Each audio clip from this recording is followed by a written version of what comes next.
Hello friends, good morning. मैं हूं आपकी सत्य और आज आप सुन रहे हैं very very heart touching love story.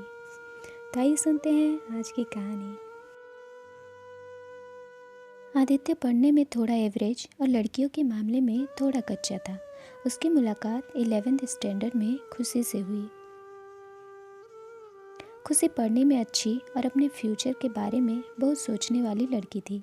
धीरे धीरे 11th ख़त्म होते होते वो अच्छे दोस्त बन गए थे और 12th में आदित्य ने खुशी से अपने प्यार का इजहार कर दिया। लेकिन खुशी ने इनकार करते हुए बड़े प्यार से उसे समझाया कि इससे हम दोनों की ज़िंदगी खराब हो जाएगी, क्योंकि हम नहीं क्लास में पढ़ाई कर पाएंगे और ना ही घर पर। आदित्य को खुशी की बात थोड़ी बुरी लगी, लेकिन फिर उसे समझ में आ गया कि खुशी सही कह रही है और उसने अपना फ्यूचर और पढ़ाई पर फोकस करना शुरू कर दिया।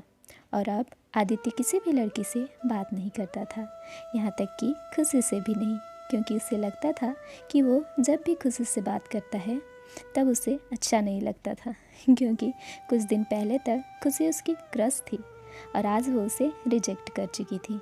और आदित्य इन सब बातों को नज़रअंदाज करते हुए अपने इंटरमीडिएट की परीक्षा में मेहनत करके पूरे क्लास में फर्स्ट आ गया। बाद में आदित्य दिल्ली के एक कॉलेज के बीटेक करने लगा और वहाँ भी वो किसी लड़की से बात नहीं करता था, क्योंकि खुशी ने उससे जो भी बातें कही थी कहीं ना कहीं उसके दिल में बैठ गई थी। और जब भी उसे कोई लड़की बात करने आती तो वह मुंह मोड़ लेता और वह धीरे धीरे अपनी पढ़ाई में और भी अच्छा होता गया और आखिर में आते आते वह अपने कॉलेज में भी टॉप 10 की लिस्ट में आ गया और उसे कॉलेज से प्लेटफॉर्म भी मिल गई और वो जॉब करने फिर से मुंबई चला गया। मुंबई एक बहुत ही बड़ा शहर है जहाँ एक मोहल्ले के लोग एक दूसरे वाले को नहीं जानते हैं। वहीं जब आदित्य ऑफिस गया तो उसे वहाँ खुशी दिखी और वो हर बार खुशी से छीपता रहा, इसलिए नहीं क्योंकि वह उससे नाराज़ था, बल्कि इसलिए क्योंकि वह फिर से खुशी की ज़िंदगी में नहीं आना चाहता था। एक दिन ऑफिस के कैंटीन में खुशी ने आदित्य को देख लिया और उसके पास जाकर उससे बातें करने लगी। आदित्य के पास भी खुशी से बात करने के अलावा और कोई विकल्प नहीं था।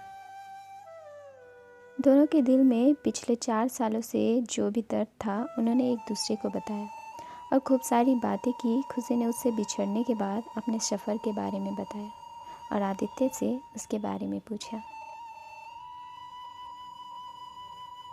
जिसके बाद आदित्य को कहीं ना कहीं लगने लगा था कि खुशी गलत नहीं थी और आदित्य को फिर से खुशी से प्यार हो जाता है।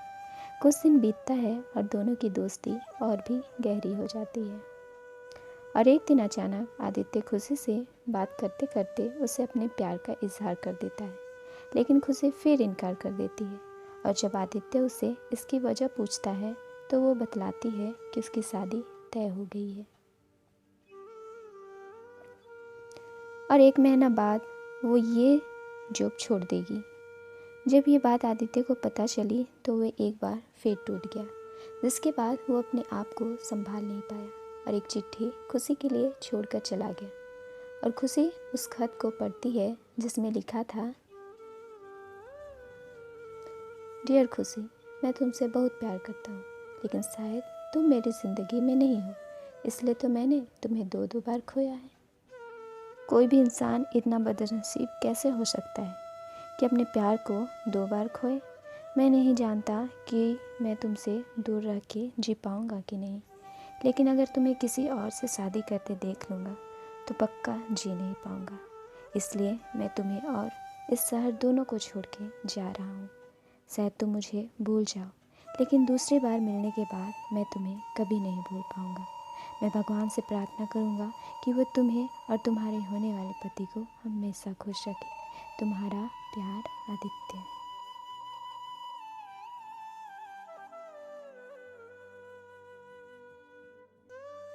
खत पढ़ने के बाद खुशी रोने लगी और आदित्य को बहुत ढूंढा, पर वो कहीं भी नहीं मिला। और बाद में खुशी ने अपने परिवार की खुशी के लिए अभिषेक से शादी कर ली।